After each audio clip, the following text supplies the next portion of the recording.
estou aqui só para ser verdadeiramente útil. Eu estou aqui para representar aquele que me enviou. Eu não tenho que me preocupar com o que dizer ou o que fazer, porque aquele que me enviou me dirigirá. Eu estou contente em estar aonde quer que Ele deseje, sabendo que Ele vai comigo. Eu serei curada na medida em que eu permitir que Ele me ensine a curar. É difícil compreender o que significa realmente. O reino do céu está dentro de ti, entre aspas. Isso não é compreensível para o ego, que interpreta essa afirmação como se alguma coisa de fora estivesse dentro, e isso não significa coisa alguma. A palavra dentro é desnecessária. O reino do céu és tu. O que, além de ti, foi criado pelo Criador. E o que, além de ti, é o seu reino. Essa é toda a mensagem da expiação. Uma mensagem que, na sua totalidade, transcende a soma de suas partes. Tu também tens um reino que o teu espírito criou. Ele não cessou de criar por causa das ilusões do ego. As tuas criações não são mais órfãs de pai do que tu és. Teu ego e teu espírito nunca serão co-criadores, mas o teu espírito e o teu criador sempre o serão. Tem confiança em que as tuas criações estão em segurança tanto quanto tu estás. O reino é perfeitamente unido e perfeitamente protegido, e o ego não prevalecerá contra ele. Amém. Amém. Tem um aspecto muito interessante aqui. O reino de Deus está dentro de você. Isso não funciona. O reino de Deus está contigo. Isso não funciona. Então tem coisas que a gente afirma que não serve para nada, porque o significado da afirmação é falho. Então quando diz o reino de Deus está dentro de ti, isso não serve para nada. Por quê? Porque se você diz que está dentro, mas a gente acredita que está fora. Porque quando pergunta onde está o reino, onde está o céu, a gente mostra para cima, lá fora. Mas ele não está lá fora, ele está dentro. Mas se ele está dentro, como é que uma coisa que está fora poderia estar dentro? Então aqui nós vamos ter uma mudança de posicionamento, uma mudança de crença.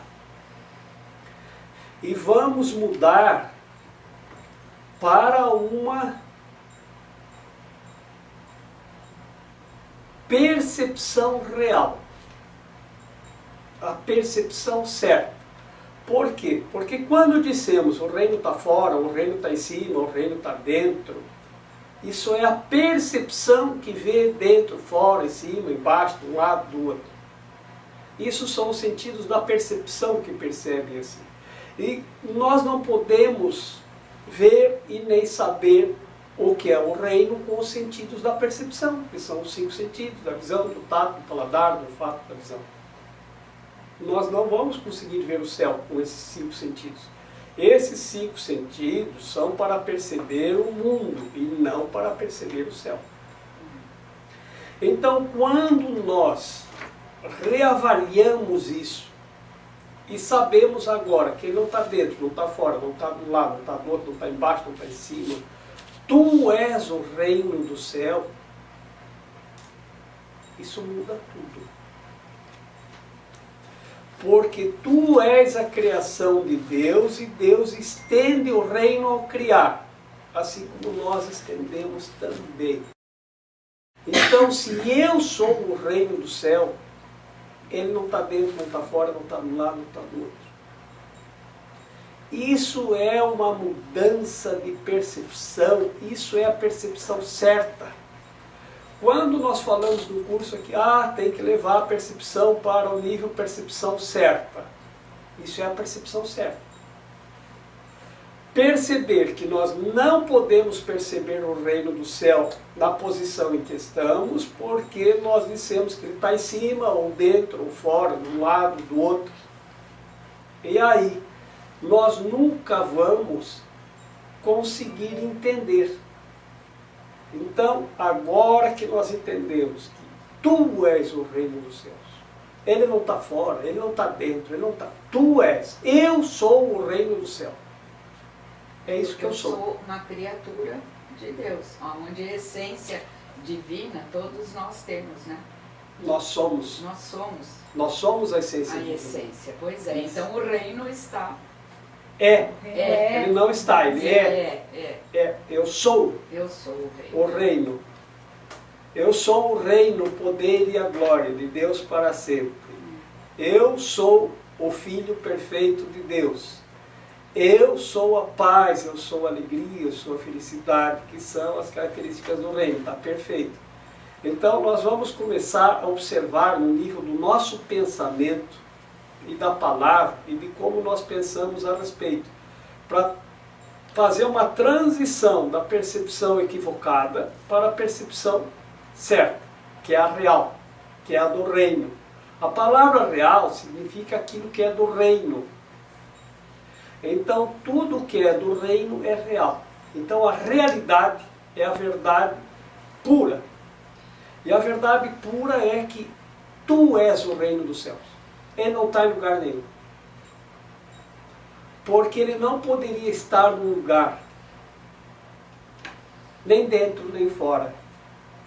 Então, tu és. Começa a pensar nisso. Eu sou o reino do céu. Porque quando você coloca dessa maneira, você coloca a outra possibilidade, a possibilidade real. Isso não ataca o ego. Isso não ataca o mundo. Quando diz, eu sou a verdade, o caminho e a vida. Então, quando Jesus disse isso, ele estava nessa percepção real. E ele não disse que ele era e nós não. Ele disse que era assim que nós devíamos pensar. Cada um de nós devia pensar assim, eu sou o reino do céu. Eu sou a verdade, sou o caminho, sou a vida. E quando começamos a pensar assim, nós mudamos tudo na nossa vida. Tudo. O medo se esvai. Porque o reino do céu ele está completamente protegido para sempre. E tu és o reino. Então tu tem que desassociar o reino do corpo. Porque quando tu pensa, eu sou o corpo, isso é fora do reino. E quando você pensa, eu sou o corpo está suscetível a perdas. Tudo que é físico vai se perder, vai se transformar.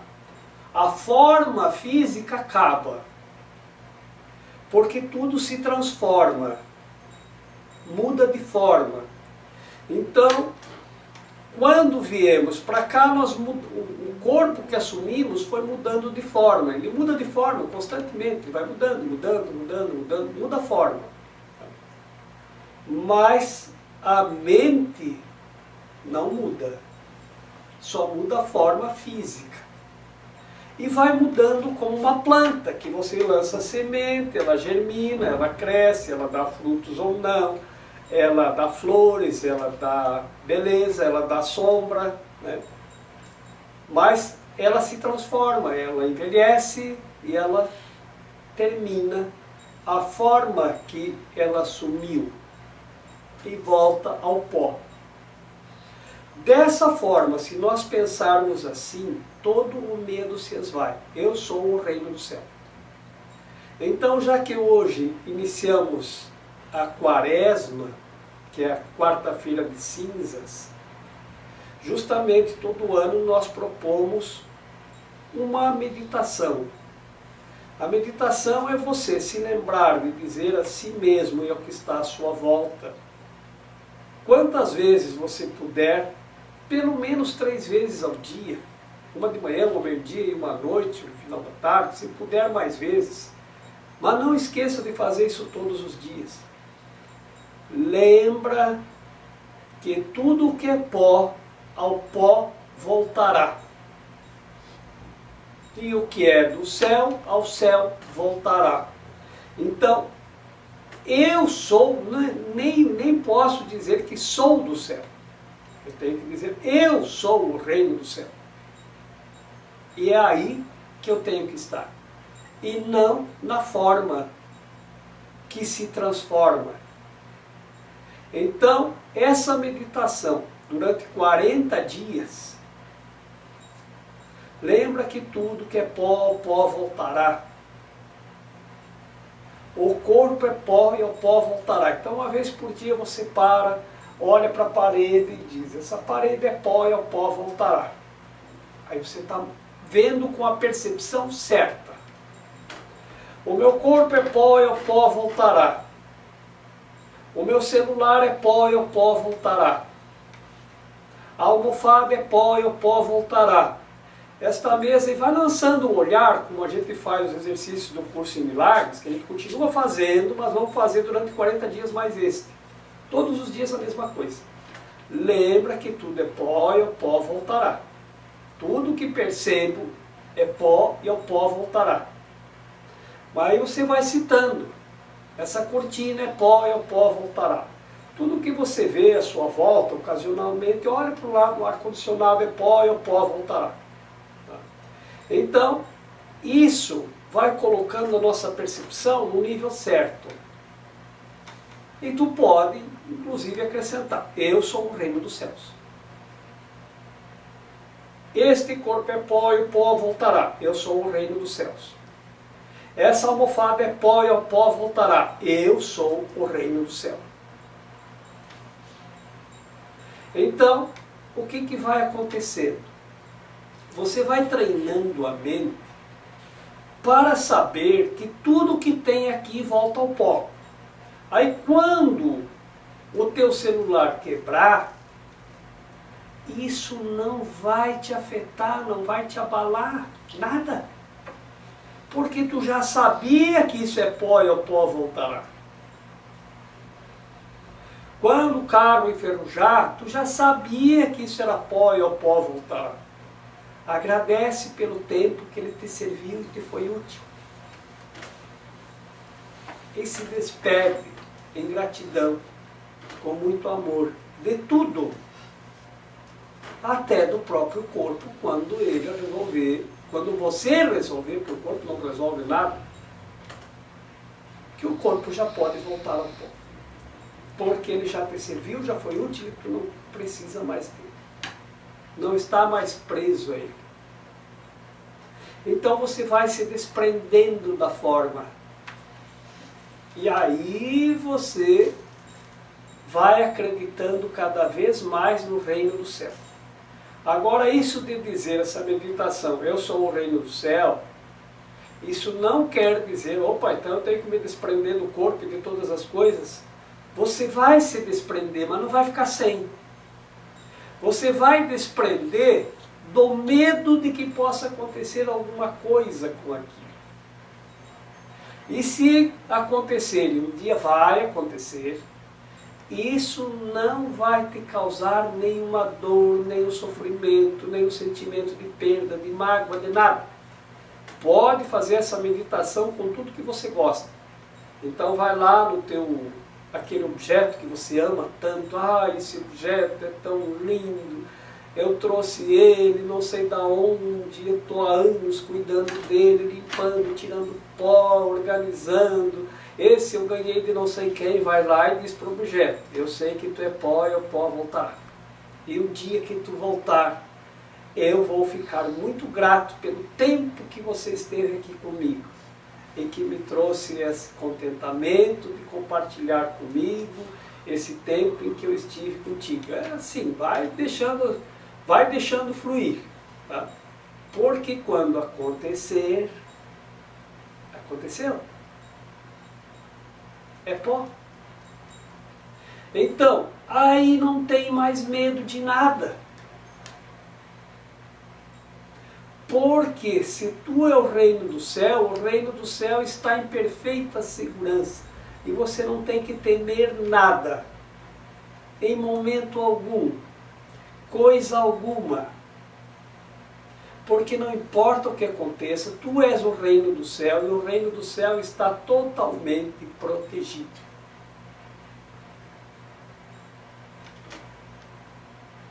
É uma mudança da nossa percepção para a percepção certa. Essa meditação da Quaresma, então, vai até a Páscoa.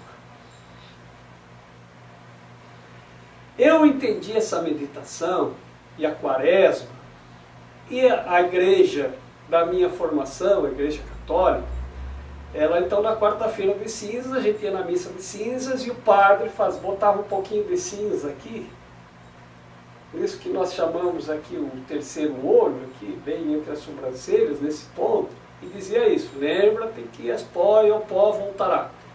Mas não estava dizendo isso para mim, porque eu sou o reino dos céus. Ele estava dizendo isso para o corpo. Para eu ouvir que o corpo é pó e o pó voltará. E numa oportunidade a gente estava no Egito e lá estava acontecendo o Ramadã.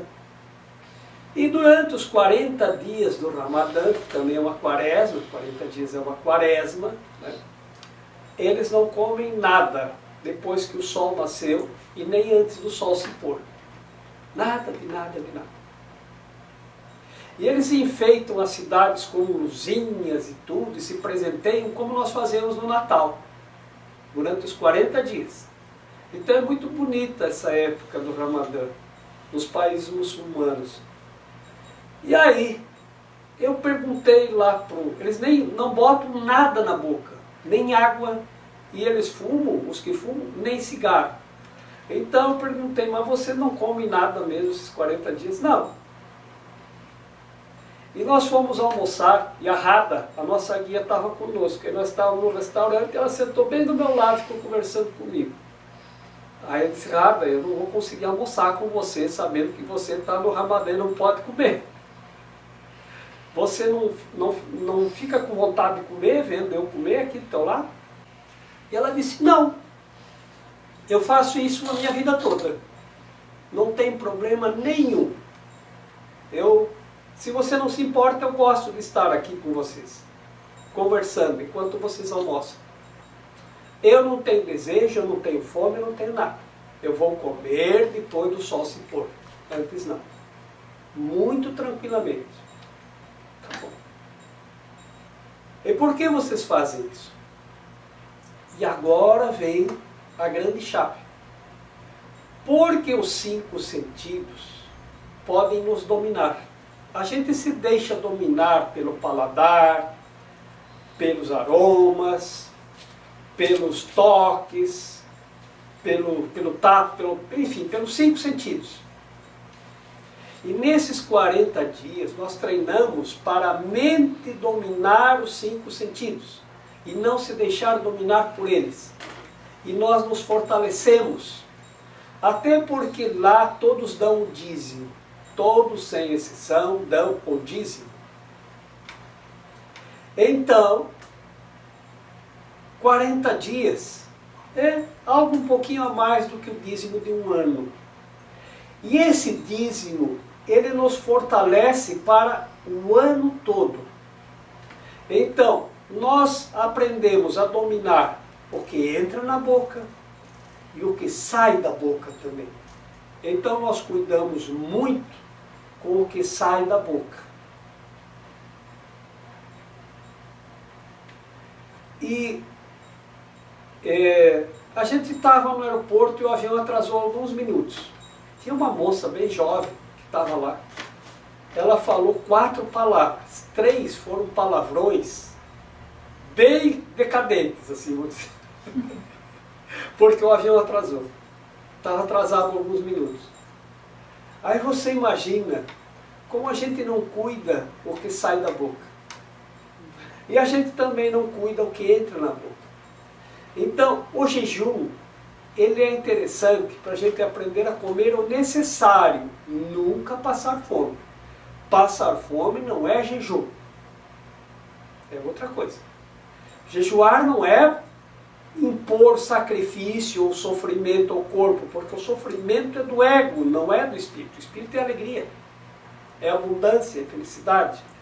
Mas nós vamos fazer esse jejum para aprender que a mente pode dominar o corpo e não se deixar dominar pelo corpo e os seus 5 sentidos. E se nós treinarmos isso durante 40 dias, nós vamos ter essa compreensão de que nós somos o reino dos céus muito mais fortalecido. E outra ideia também, para demonstrar que eu domino o corpo e não me deixo dominar por ele, é, por exemplo, alguma coisa que eu gosto muito, eu vou deixar nesses 40 dias. Então, se eu gosto muito de cinema, durante 40 dias não vou ver cinema. Se eu gosto muito de chocolate, durante 40 dias não vou comer chocolate. E aí fica, vocês pensem, cada um, e façam a sua livre escolha. O que vocês...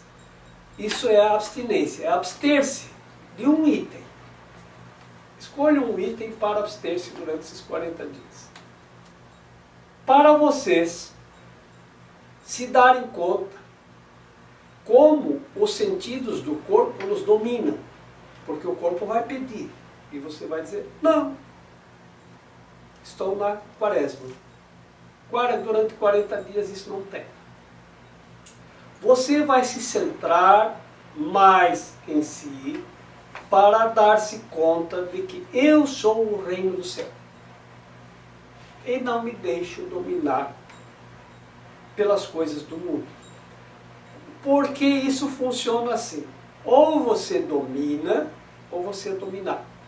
Não existe outra possibilidade. Ou você domina o mundo, ou você é dominado por ele.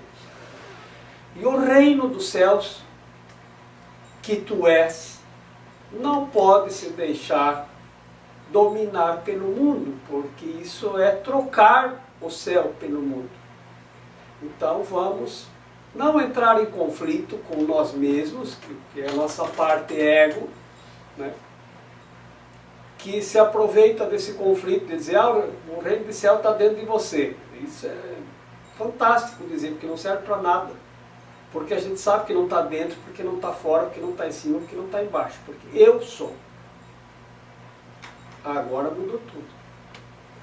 Então veio muito a bom tempo para iniciarmos a quaresma, esse parágrafo e essa meditação. Eu lembrei, hoje, quando foi lido esse parágrafo, que nós estamos totalmente unidos e protegidos, e isso elimina o medo, da história do Pequeno Príncipe. Que o Pequeno Príncipe, ele vem de um lugar e ele se encontra com o Exupéry no deserto, quando o avião dele estragou. E aí tem toda aquela história. Então tem o Pequeno Príncipe que queria voltar para casa, tem o Exupéry que queria arrumar o avião, e tem uma serpente que mora lá também, com quem o Pequeno Príncipe conversava, e a serpente dizia que ele, com esse corpo ele não ia conseguir voltar para casa, mas que se ele quisesse, ela poderia fazer com que ele voltasse para o céu, lá para a casa dele, lá no lugar de onde ele veio, de sua origem. E o Exupéry tinha muito medo que ele aceitasse a proposta da serpente.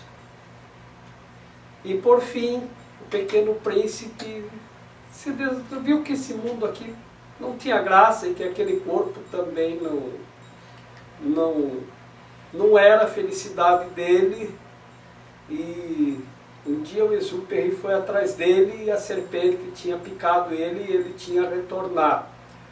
Vocês vejam que tem uma mensagem interessante aqui, que ele não tinha medo de ficar sem o corpo, contanto que ele voltasse para a sua origem. E a nossa origem é o que nós somos. Nós somos a origem, somos o que somos, e somos a extensão do reino dos céus, do reino do céu. E ele não tinha medo de retornar à origem, porque ele sabia que o reino estava totalmente protegido. Não tinha por que temer pelo corpo. E o Exúperi, ele tentava convencê-lo a não fazer isto. E ele dizia, não, mas eu queria voltar para casa. Porque lá, uma rosa dura para sempre. Ela é eterna. Ao que ele estava se referindo? Onde as coisas são eternas e as criações são eternas e duram para sempre. E há comunicação entre a criação e as criaturas. E criatura é uma referência ao reino do céu. E ele viu que aqui as coisas não tinham sentido. Ele tinha 5 sentidos para perceber coisas que não tinham sentido. Então nós temos os 5 sentidos para perceber o que não tem sentido nenhum. E nós sentimos. E gostamos de sentir as coisas com os nossos 5 sentidos, embora sabendo que isso não faz o menor sentido. Então,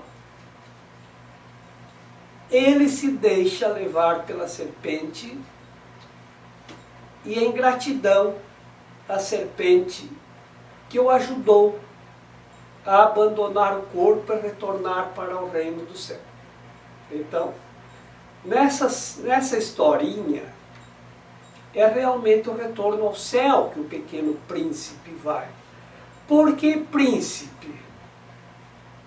Porque se o reino dos céus pertence a reis e rainhas, e onde a realidade é perfeita, e onde somos perfeitos, e onde tudo é eterno e dura para sempre, ele poderia dizer o rei.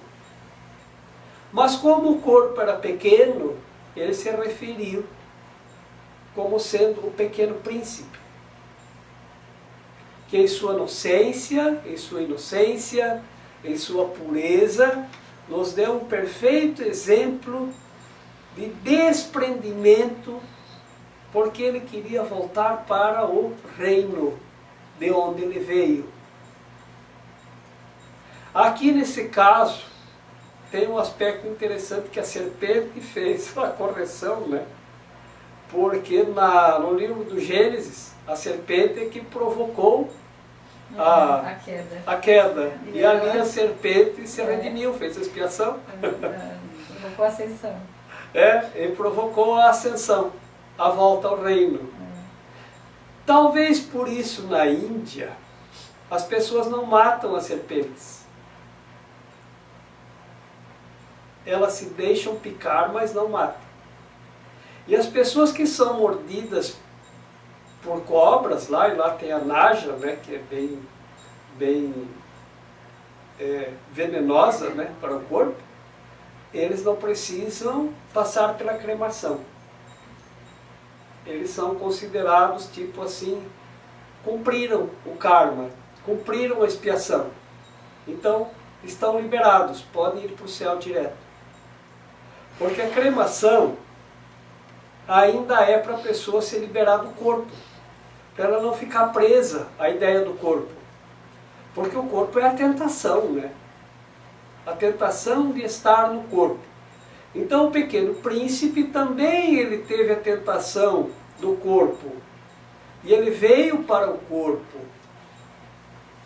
Mas ele percebeu, na inocência e na pureza dele, como conta a história do pequeno príncipe, né, que isso não fazia sentido. E a serpente ofereceu para ele a liberação. E ele foi. Então, de o que nós podemos temer? E o que nós podemos aprender? Não há nada a temer. Tu és o reino e o reino está protegido para sempre. Então, do que nós vamos ter que ter medo? Até porque todas as perdas são inevitáveis. Tudo que é físico se transforma. Isso nós aprendemos, inclusive, na lei da física. Aqui nada se cria, tudo se transforma. E na meditação da Quaresma, o que é pó, volta ao pó, volta à sua forma, tudo volta à origem. Esse corpo é de pó e água, e isso é científico. Então tudo vai voltar à sua origem. Então, não há perda. Nem o corpo se perde. Nada morre. Nem mesmo o que é físico. Porque tudo muda de forma, se transforma e retorna à origem da forma. Então, não há nada a temer. Nós, que somos o reino, não mudamos.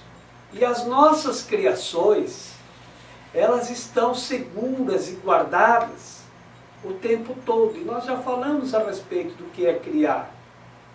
Criar é estender o amor. Sempre que você faz alguma coisa com amor, você cria. Você cocria com o seu Criador ao estender amor. Então, quando você trata alguém com amor, quando você faz alguma coisa com amor, quando você coloca amor no que faz, o amor que gera alegria, felicidade, a paz, isso são tuas criações. Isso é teu e tu não vai perder isso nunca. Assim como você é do seu Criador e está perfeitamente guardado e seguro e não há como você se perder. Apenas você está sonhando que tem um corpo, e esse sonho com o corpo é que nós devemos trazê-lo para a percepção certa. Sim, eu tenho um corpo, mas ele vai voltar ao pó. E eu sou o reino. Como sempre fui, como sou e como sempre serei. E estou seguro, porque o reino é perfeitamente unido, está perfeitamente em paz e seguro para sempre. Essa é a ideia. Número 2. Isso está escrito em forma de uma oração, porque é útil em momentos de tentação. É uma declaração de independência. Tu acharás isso muito útil se o compreenderes inteiramente. A razão pela qual necessitas da minha ajuda está em teres negado o teu próprio guia e, portanto, precisas de orientação. Meu papel é separar o verdadeiro do falso, de modo que a verdade possa ultrapassar as barreiras que o ego estabeleceu e brilhar na tua mente. Contra a nossa força unida, o ego não pode prevalecer. Eu acho que isso realmente é uma coisa que, quando a oração, até depois veio a resposta, eu mesma falei, depois eu vi que é uma oração, mesmo. E é isso, eu acho que quando a gente sente, até aqui fala bem a tentação, né? Quando você acontece algo que você desconfia, não é desconfia, mas você esquece, isso faz te lembrar, te puxa para lembrar que você é o reino e que está tudo certo. Então, a gente tem que aprender a ter isso realmente como um mantra, uma oração, enfim, uma coisa que seja permanente, né, na mente. Contra a nossa força unida, o ego não pode prevalecer. Porque nós somos feitos de corpo e alma e espírito. E não devemos, então, deixar que o ego, que é o que nos liga às coisas materiais, prevaleça. Porque é através do Espírito que nos vem estar uno com o Pai. O amor é esse, é viver isto, né, que está dentro de cada um de nós. Não sei se... É, tá perfeito. É isso mesmo. Então, reafirma aqui realmente que contra essa força da nossa mente, o ego não vai prevalecer. Realmente nós temos que estar unidos na mente, estamos, né, nessa crença. Que se eu sou o reino do céu, não há nada que vai me tentar a fazer algo que não seja real, celestial e divino. Sempre que fazemos essa meditação da Quaresma, nós reforçamos a ideia de que o corpo é pó e de que todas as coisas físicas são pó. E vamos reforçar ainda agora que eu sou o reino do céu. E o reino do céu, e o pó não pode prevalecer sobre o reino do céu. Algo que se transforma, muda de forma e se deforma e volta ao pó, não pode prevalecer sobre o reino do céu. E aí está a tentação. A tentação de nós entrarmos na ideia de que temos que defender o pó, ou atacar em razão do pó, ou brigar pelo pó, ou entrar em conflito pelo pó, ou sentir culpa pelo pó, ou sentir medo pela perda das coisas que são feitas de pó. Isso não pode prevalecer. A mente domina o corpo. A mente é superior. Agora lembrei de uma outra piadinha. Sempre tem uma piadinha, né? E tinha lá no restaurante um aquário bem grande. E aí tinha uma pessoa lá no aquário olhando para os peixinhos. E quando ele fazia assim com a cabeça, o peixinho lá no aquário fazia assim também. Quando ele fazia assim, o peixinho fazia assim. E todo movimento que ele fazia, o peixinho fazia igual. E aí passou uma outra pessoa, viu aquilo e ficou impressionado. E observou durante um tempo e depois disse: como você faz isso? E aí ele disse: mente superior domina mente inferior. Aí o cara deu uma volta, quando ele viu que estava sozinho, ele disse: deixa comigo, vou fazer também. A meia hora depois passou alguém lá, o cara estava fazendo assim, ó.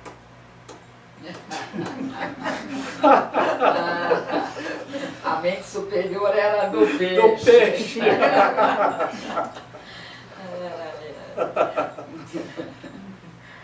Então a gente não pode ser a mente inferior, se deixar dominar pelas coisas materiais, pelos peixes, pelo peixinho. Tá? Nós somos a mente superior, eu sou o reino do céu. Eu não vou ficar fazendo assim, ó. Né? Então não vou me deixar dominar. E essa é mais ou menos a ideia. Tá? E essa ideia, ela é tão forte, que eu vou lembrar outra vez a Esfinge, que traz essa mesma mensagem, está há milhares de anos, lá no Egito, bem grande,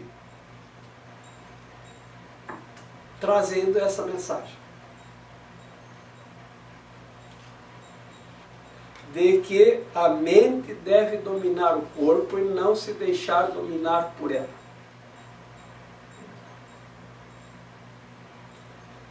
A esfinge é cabeça de homem e corpo de leão. O leão representa os instintos físicos, os sentidos físicos, que podem dominar a mente, sim.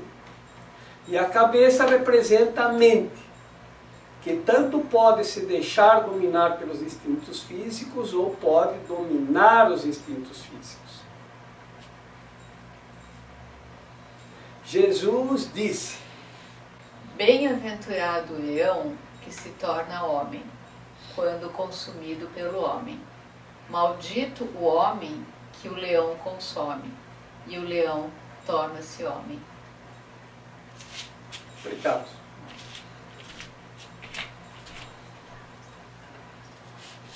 Então a mensagem é a mesma. Tá? E é isso que nós temos que treinar a mente para compreender e fortalecer. Então essa oração, ela é justamente isso. Tem que lembrar sempre: tu és o reino do céu, eu sou o reino do céu. Eu vou deixar essa coisa me dominar?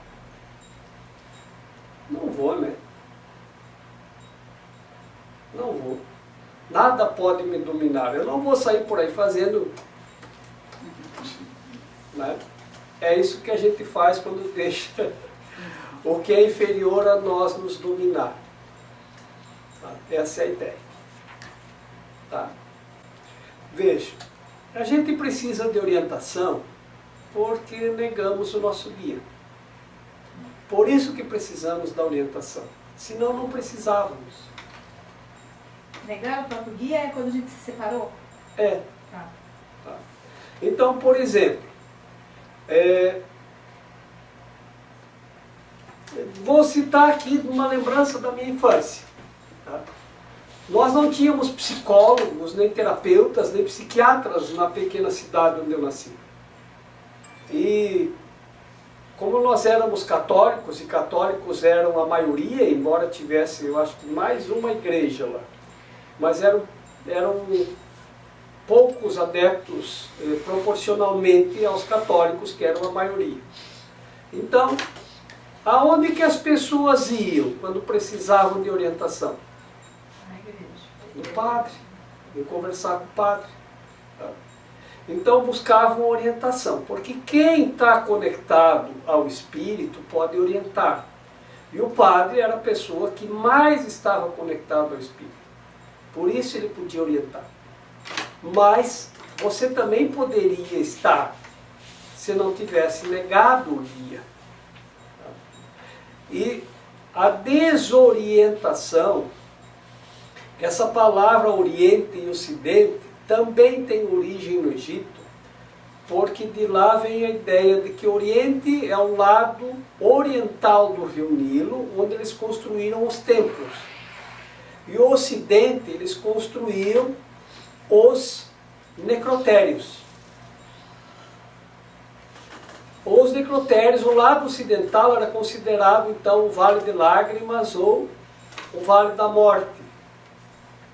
E o lado oriental era onde vinha a orientação, porque lá que estavam os templos. Então, quando a pessoa estava desorientada, se dizia oriente-se. Oriente-se era uma indicação de que ele precisava retornar ao templo.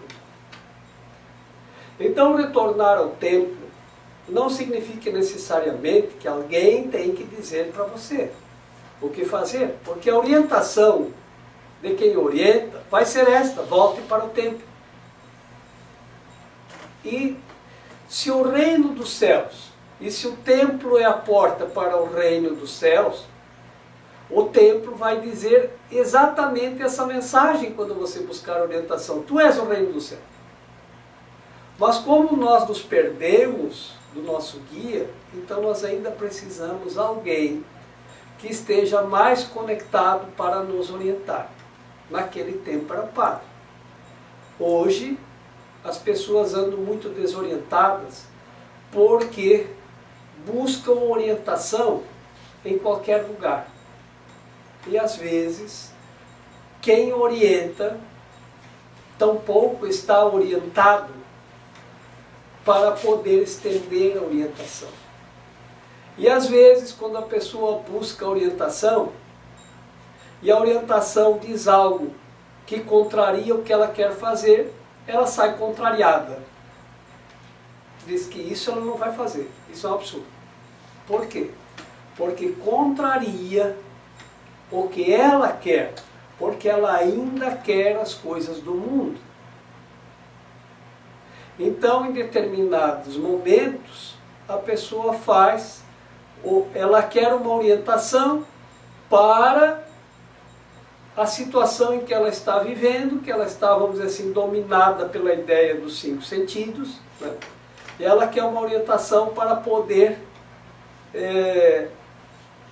sentir-se bem aí. Mas quando a orientação diz volte para o templo, oriente-se, volte para o templo, e o templo orienta que ela tem que acreditar que ela é o reino dos céus e não se deixar dominar pelos sentidos, aí ela às vezes não quer. Então ela nega a orientação, nega o templo, nega o reino e nega o guia. Pelo tempo em que ela quiser, até o momento em que ela, em algum momento, vai se voltar outra vez para buscar a orientação e um dia ela vai seguir. Isso é certeza. Por exemplo, vamos colocar assim, se a pessoa vem aqui e ela tem uma doença no corpo e ela busca orientação. A orientação vai ser oriente-se. Orientar-se é voltar para o templo. Voltar para o templo é acreditar que tu és o reino do céu. Então, a ideia é assim: cura tua mente. Mente sana, corpore sano. Outra vez vai estar assim. Mas às vezes a pessoa na doença, ela se desespera, ela não quer saber de curar a mente, não quer saber do céu, ela quer saber de curar o corpo. Então ela vai em tudo que é médico, você olha lá atrás da montanha, você sobe uma montanha, desce uma montanha, desce uma montanha, sobe uma montanha, lá atrás no morro, lá não sei aonde, tem alguém que cura o corpo. A pessoa vai. Por que é que nesses lugares dessas curas mágicas, as pessoas afluem em grande número? Porque a cura é o que as pessoas querem, a magia para curar o corpo. Então, uma orientação correta vai dizer, não é o corpo, é a mente. Por quê? Porque a pessoa às vezes está tão dominada pelo corpo que ela quer curar o corpo a qualquer custo. Ela não pensa que ela tem que curar a mente do sofrimento e do domínio do corpo. E a mente em paz estende a paz. A mente que está curada pode curar-se de todos os sofrimentos, porque o corpo não sofre. Não existe sofre corpo, essa palavra não existe. Existe sofrimento.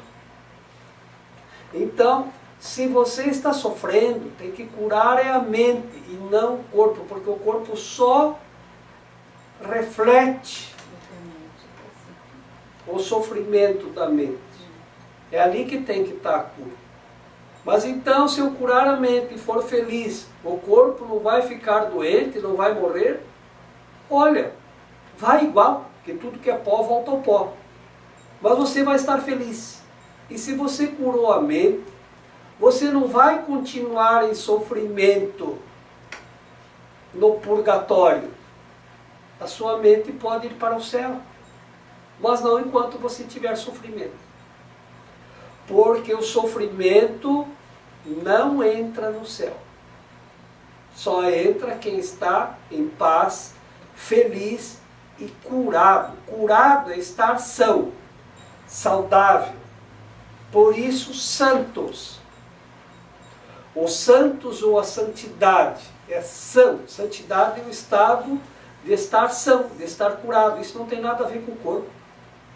Porque senão os santos não ficariam sem o corpo. Porque, então ele santificou a mente e o corpo não morre mais. O corpo volta ao pó. Faça a meditação da quaresma. Então não se preocupe tanto com o corpo. Mas então não devo cuidar do corpo? Deve. E muito bem. Agora, como se faz então? Porque o corpo é meu instrumento de aprendizado. Então eu não vou cuidar bem do meu instrumento de aprendizado, tenho que aprender a cuidar bem dele.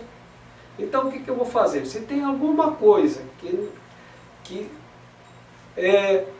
provoca algum desajuste no corpo, alguma disfunção, mas eu vou comer assim mesmo. Eu sei que a bebida em exagero pode fazer mal. Mas eu vou beber assim mesmo. Então você não está cuidando do seu instrumento de aprendizado. Então isso também você tem que saber que tem que cuidar. Eu devo ir ao médico? Deve. Porque o médico vai te orientar para aquilo que você tem que fazer para cuidar melhor do seu corpo. Porque ele estuda para saber o que pode ser bom para o corpo e o que não pode. Se você tem um cachorrinho, você leva ele no veterinário, e o veterinário diz, olha, isso você não dá para ele comer.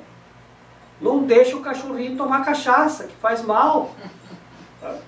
Mas o corpo você não se importa, o teu. Você não cuida do teu corpo como você cuida do corpo do cachorrinho.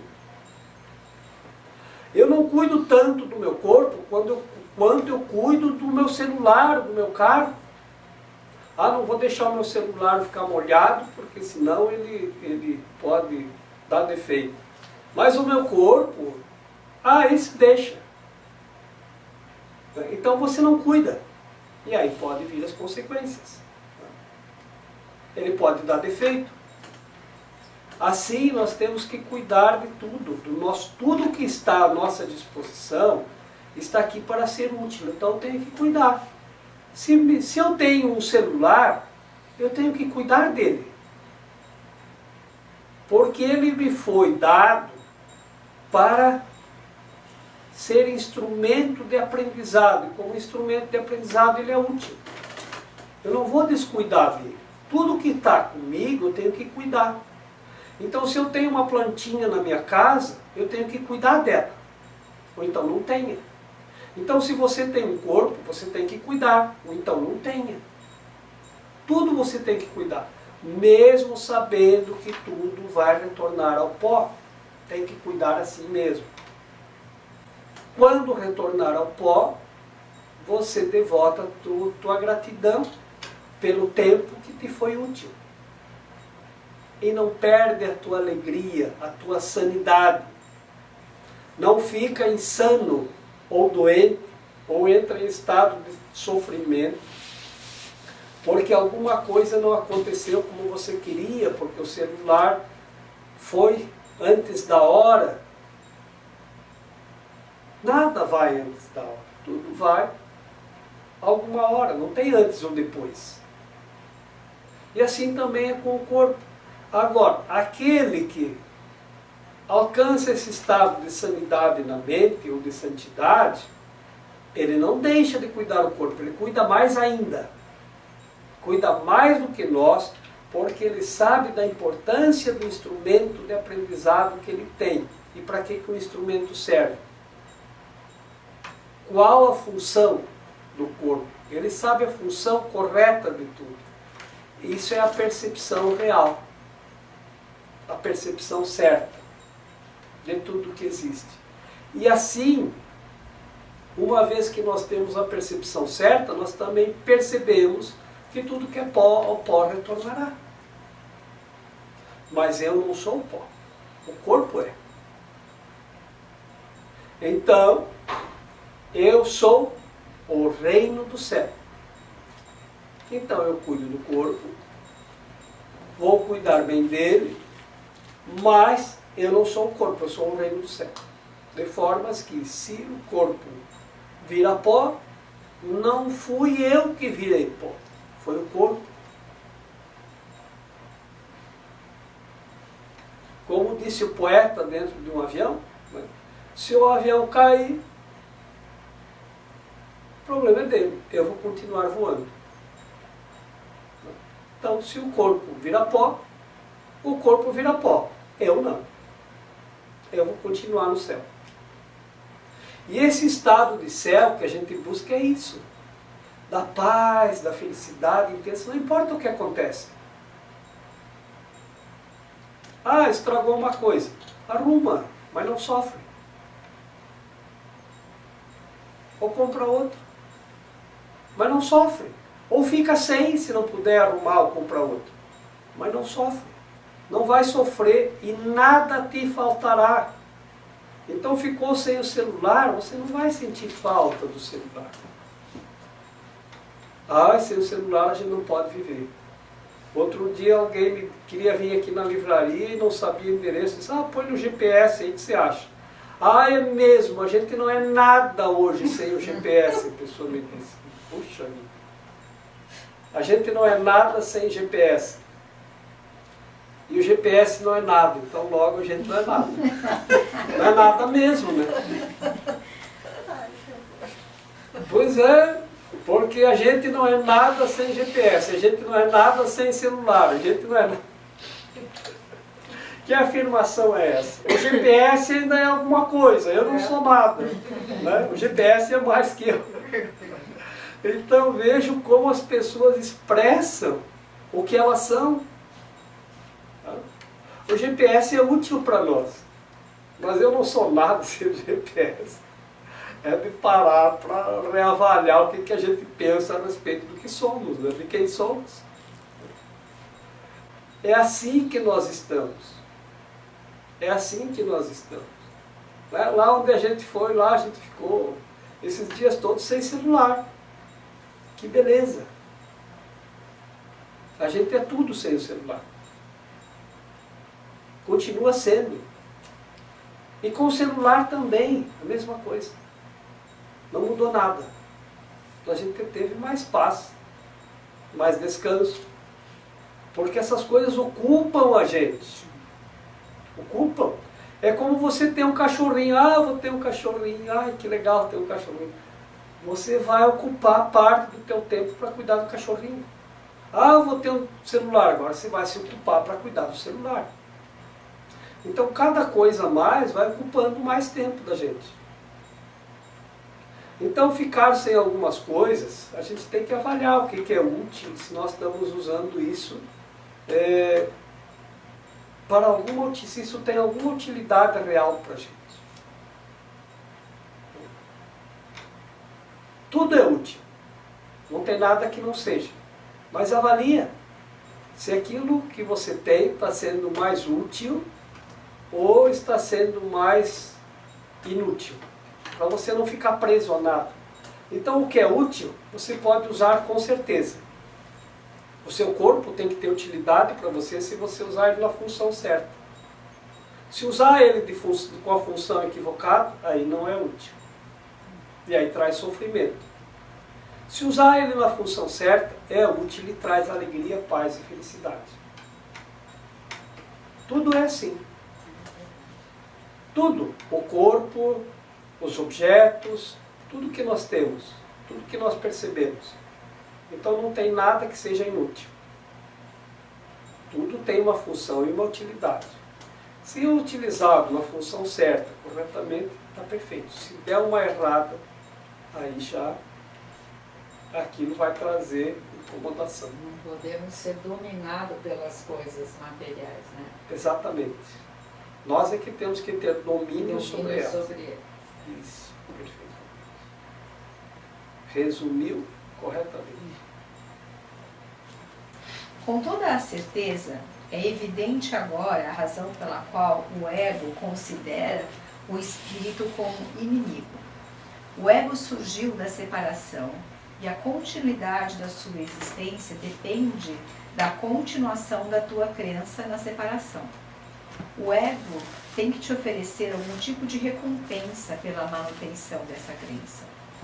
Tudo que pode te oferecer é um senso de existência temporário, que se inicia com o seu próprio começo e termina com o seu próprio fim.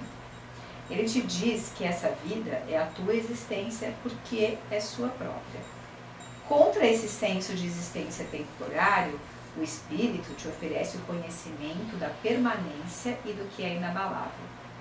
Ninguém que tenha experimentado essa revelação pode jamais acreditar inteiramente no ego outra vez. Como pode o seu parco oferecimento a ti prevalecer diante da dádiva gloriosa de Deus? O ego surgiu da separação e agora ele tem que manter a separação, porque ele depende, ele tem que deixar dependente da separação.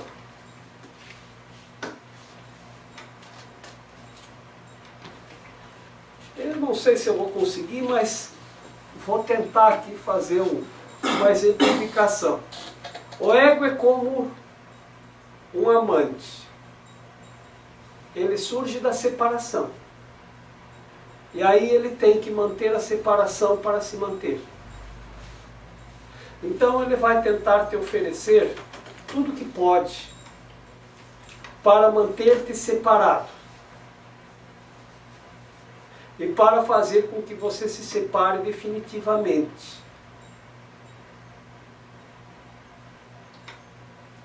Quando acontece um casamento, o casamento ele une as mentes.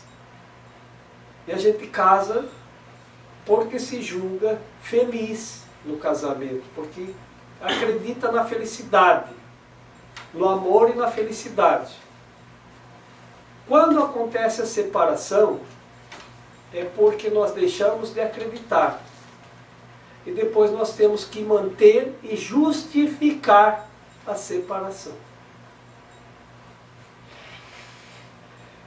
De outra forma, quando eu era criança, eu fui criado e educado e fui formado na religião católica. Quando hoje eu vejo as pessoas que me falam a respeito da religião e eu pergunto, tem religião? Ele diz, sou católico. E frequenta? Não. E por quê? Aí eles começam uma longa justificativa. Porque isso, porque aquilo. Repetidamente me falam assim, porque se a pessoa fazia um chazinho de erva, queimava na fogueira. Eu disse, mas você viu isso acontecer? Não. Mas como você sabe isso? Todo mundo sabe. Não sei. Eu nunca soube que alguém que fazia o chazinho de erva era queimado na fogueira. Mas queimaram as pessoas na fogueira. Eu ouvi dizer isso, mas eu não tenho certeza nenhuma de como, de si. Mas dizer e se fazer, se aconteceu, pode ter acontecido, né? Isso são coisas que acontecem com pessoas, né? As pessoas não davam lá os cristãos para os leões comerem? Dizem que sim, mas eu não vi isso acontecer. Será que isso foi assim mesmo? Bom, dizem que foi. Bom, vamos olhar para nós agora. A religião pode me oferecer alguma força contra os sofrimentos? E está escrito lá que onde dois ou mais estiverem unidos, Eu estarei junto deles. então já é uma religião. Então, da mesma forma, se uma das pessoas que estão dentro da religião vai que faz uma coisa errada, pode fazer? Pode. Um padre pode fazer uma coisa errada? Pode. Olha, vejam como nós não compreendemos bem as coisas. Hoje nós vimos aqui uma reinterpretação do reino do céu. Primeiro, quando se falava no céu, eu dizia está lá em cima. Depois eu ouvi dizer que estava dentro. Está dentro de ti. Nunca encontrei nada dentro. Porque o dentro é um lugar que não existe. Dentro aonde? Me ajuda a achar, então.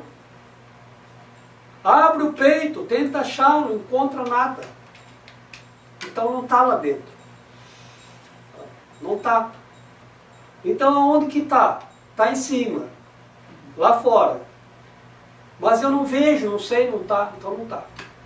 Por quê? Porque tu és o reino do céu. O reino do céu não está aqui, não está lá, não está dentro, não está fora, não está do lado, não está do outro. Então veja como a gente vai começando a aprender a revisar nossas crenças.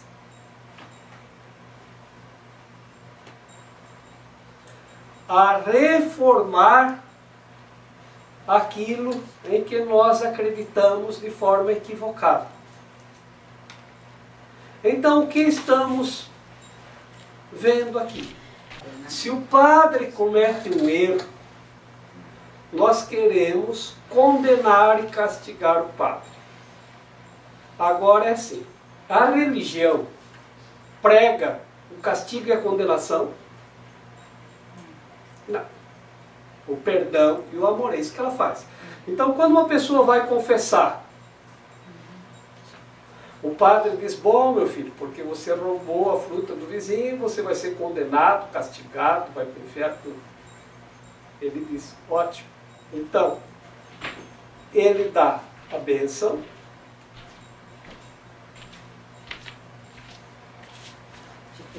estende o perdão e diz para você rezar lá tantas Ave Marias. Por quê? Porque a oração, ela te reconecta com o céu. Ela fortalece a ideia do céu na tua mente. E nós sabemos assim, tem o padre, tem o bispo, tem o cardeal e tem o papa. Qual deles é considerado santo pela Igreja Católica assim que assume? Não. Veja, o Papa João Paulo lá, ele já era santo o dia que assumiu ou foi considerado santo depois que morreu não sei quantos anos? Então o Papa a gente chama de sua santidade. Por quê? Porque ele tem que trazer a santidade para nós, a mensagem santa e saudável. Então quando a gente chama de sua santidade, a gente evoca a santidade do Papa. Papa, eu evoco a sua santidade e não o seu ego. Então não me traga a mensagem do ego, eu quero a mensagem da santidade. Para isso que eu estou aqui. Mas ele ainda não é considerado santo. Ele só vai ser realmente considerado santo se depois que morrer alguém achar. Então o Papa João Paulo, todo mundo que olhava para ele achava ele um homem santo já. Já era quase que unânime, parece que a luz dele já era uma luz de santidade. Praticamente todas as pessoas diziam, nossa, esse ficou santo. Mesmo assim a igreja não declarou ele santo. Muito depois, embora acho que foi a santificação mais rápida que existiu, né? Porque tinha uma unanimidade como eu nunca vi de que uma pessoa tinha alcançado a santidade. Bom, então, por que é que nós condenamos um padre se ele está muito longe de ser papa? Porque ele comete erros. Ele nem o papa é. Então, ele está buscando acertar, mas ele está tão sujeito às tentações como nós. Como qualquer outra pessoa. Né? E o papa também. Só que o papa, ele tem que mostrar a santidade. Ah, tem. Então a função dele é mostrar o caminho da santidade. Por isso a gente diz a santidade. Quando a gente se refere ao juiz, a gente se refere a ele dizendo, pode dizer excelência. Por que chamamos ele de excelência? Para ele expor a excelência e não a bobageirada. Aquilo que é excelente, aquilo que tem de melhor. Mas a santidade não é exigida do juiz, mas do Papa é. Para ele trazer até nós a santidade. Por isso a gente trata ele de sua santidade, o Papa. Porque essa é a função do Papa mais do que qualquer um de nós. Embora todos nós tenhamos a mesma função de trazer a santidade. Mas por acreditar que ele está mais perto do que eu, então a gente pede para ele sua santidade, Papa. E aí ele tem que expressar a santidade. Se ele falar uma bobagem, a gente diz sua santidade, Papa. Né? Não esqueça. Sua santidade, Papa. Ele diz, é mesmo. Então, Ave Maria. Tadinho, não pode nem torcer pela gente. Oi? Ele não pode nem torcer pela gente. Ele é santíssimo. Não pode, né? É verdade. Agora ele tem que só trazer a santidade. Então ele tem que trazer a santidade para todos os que vão lá. Mas voltando agora no que o senhor estava falando, então ele não pode julgar esses padres e bispos, enfim, que fazem coisa errada, ele não pode julgar, ele não pode condenar, ele não pode expulsar, ele não pode fazer nada disso? Eu acho isso uma coisa muito complicada, eu não sei como agir nesse caso. A minha santidade não chegou a essa compreensão. Porque é assim, nós podemos, que estamos estudando o curso de milagres? Não. Não. Então o Papa também em tese não pode. Se a gente evocar a santidade dele, ele só pode perdoar e abençoar. E é isso que ele tinha que ensinar para a gente. Isso é evocar a santidade. Tá? Então, se a gente está aprendendo aqui que não deve, a gente aprende que não deve, né? Então o Papa também não deve. Ele deve estar mais fortalecido nisso do que nós. Mas vejam a pressão que ele sofre para exigir castigo. E seria para ele se desviar? Na verdade, desvia da função da santidade. O mundo exerce pressão. Então agora nós vamos voltar ao princípio lá. Nós vamos deixar o mundo nos dominar ou vamos dominar o mundo? Então nesse caso, o Papa tem que evocar a santidade para ter inspiração para o que fazer num caso desses. Talvez teria que ser assim. A igreja só pode abençoar e perdoar os que erram. Não importa o cargo que ocupem no mundo. E nada mais que isto. Mas e se o padre fez? A igreja só pode abençoar, estender o perdão e dirigir para a expiação e para a oração, para curar a mente de todas as tentações e os desejos. Isso é a função da igreja. Então, se o Papa conseguir ser firme nisso, aí ele diz, mas então o Papa não vai expulsar? Bom, se ele fez uma coisa errada no mundo, se ele tiver bastante luz na mente e tiver que fazer a expiação, ele vai fazer. Não é o que nós fazemos aqui. Não é o que estamos aprendendo aqui. Mas nós não sofremos pressão nenhuma. Ele sofre. Do mundo inteiro. De todo o mundo. É uma missão bem difícil ser Papa e trazer a santidade. Mas talvez ele pudesse fazer isso e deixar para que os homens julgassem. Ou seja, não impedir que haja um julgamento, mas que não seja feito por ele. É a lei Como dos todos os homens, outros que quem mata, quem não sei o que, né? O Papa continua abençoando quem mata, quem faz tudo errado, que a gente sabe. Mas ele não evita que algum julgamento seja feito e que a pessoa vá presa. Mas ele não pode orientar para que sejam julgados. Então, faze apenas isso. Qual é a função do Papa? Abençoar, estender o perdão de Deus, é a confissão. Abençoar, estender o perdão e orientar para a expiação. Então ele teria que dizer para o padre: se você fez uma coisa errada, você tem que corrigir. Busca o meio da correção. O padre tem que ir por si mesmo, confessar, pedir perdão e dizer que está disposto a corrigir. E se tiver que ser julgado, eu aceito ser julgado pelos meus erros. Eles também misturam a instituição já, né? Com o homem que errou, né? E por isso que às vezes lá o Vaticano geralmente eles encobrem por causa da instituição do que pelo próprio padre em si, eu acho. Eu não sei se eles encobrem, talvez eles estivessem fazendo isso. Sim.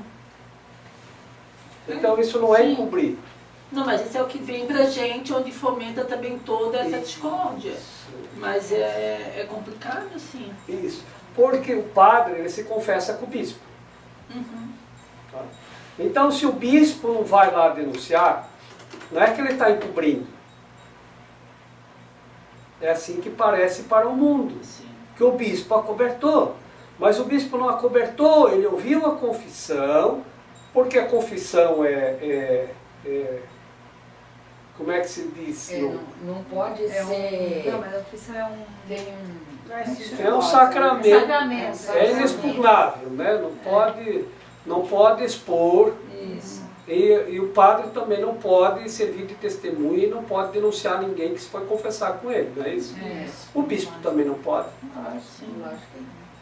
E o cardeal, e o bispo vai se confessar com o cardeal também não pode. E o papa também não. Então, se isto funciona assim, não é que estão acobertando. Eles estão fazendo o que é correto. Mas eles não deveriam recolocar esse padre que confessou isso para um outro... Eles fazem. É feito isso? Eles fazem. Tu pode ver que o padre não fica muito tempo no aparato. Uhum. Eles reorientam, com certeza eles fazem isso, eles reorientam. Aqui em Florianópolis tem um retiro. E muda, né? Aqui em Florianópolis tem um retiro, e foi o padre que me disse isso, que todos os padres que têm algum conflito, eles são enviados para cá. Todos, não, aqui é um dos lugares para onde são enviados, né? E aqui eles tratam de reabilitar o padre que entrou em conflito, que errou, porque os padres entram muito em conflito com o delegado, com o juiz, com o prefeito, né? Porque os padres vão lá na cidade e os que mandam na cidade orientam de uma forma e a igreja às vezes não é a mesma orientação. Então os padres entram em conflito e aí dá confusão na cidade, eles têm que tirar o padre. E se o padre faz alguma coisa errada, idem, eles têm que remover o padre. Então, eu acho que, pelo meu modo, se eu penso do modo certo, eu gosto de pensar do modo certo. O modo certo é esse. Então o bispo ouve a confissão e encaminha o padre para, estende o perdão, a bênção, assim como a gente vai se confessar também, né? O padre não vai lá denunciar a gente, olha, eu sei que ele foi o cara que roubou a galinha, né? Porque ele foi lá se confessar comigo. Não pode. Não pode. Até o jornalista, quando traz uma notícia, ele tem a proteção que ele não precisa revelar a fonte. Então imagina, o padre também tem a proteção, que ele não deve, ele não pode revelar, né? Ele pode orientar, mas ele não pode revelar o que as pessoas confessaram. Então o bispo também não pode, o cardeal também não pode e o papa também não pode. E eles têm que orientar para o perdão. Tá? Então, se eles estavam fazendo isso, e eu vou pensar a coisa certa a respeito disso, então eles estão certos. Do modo como o mundo percebe, um estava cobertando o outro, porque o outro foi, ele soube e não contou nada, mas soube em confissão, então não pode contar. Não é acobertamento. É o preço que paga para ser padre, para ser bispo, o preço que o mundo cobra. Tá? É o apedrejamento depois, né? Porque as pessoas vão dizer acobertou. Sabia, o bispo sabia e não fez nada. Mas o bispo sabia, se o bispo sabia em confissão, ele não pode fazer. Não pode fazer. Ele tem que orientar. E essa é a função do bispo. Então, agora, se a pessoa se dá conta que fez a coisa errada, ela tem que fazer a expiação, e não o outro condenar. Vejam como as coisas são dessa maneira. Tá? A gente tem que se reorientar. Então, nem o padre é santo, nem o bispo, nem o cardeal e nem o papa. Só o santo é santo. Então, e nós condenamos e julgamos. Então, nós não temos que condenar e julgar ninguém. E esse é o dilema da igreja. Como é que a igreja que ensina isso vai condenar o padre, o julgar, o condenar, o castigar? É bem difícil. Eu acho que é uma coisa complicada. Então tem que evocar muito a santidade do Papa para ele trazer, de repente, saber o que fazer diante disso. Porque é difícil. Enfim, então, a meditação. Eu estou aqui só para ser verdadeiramente útil. Eu estou aqui para representar aquele que me enviou. Eu não tenho que me preocupar com o que dizer ou o que fazer, porque aquele que me enviou me dirigirá. Eu estou contente em estar aonde quer que Ele deseje, sabendo que Ele vai comigo. Eu serei curada na medida em que eu permitir que Ele me ensine a curar.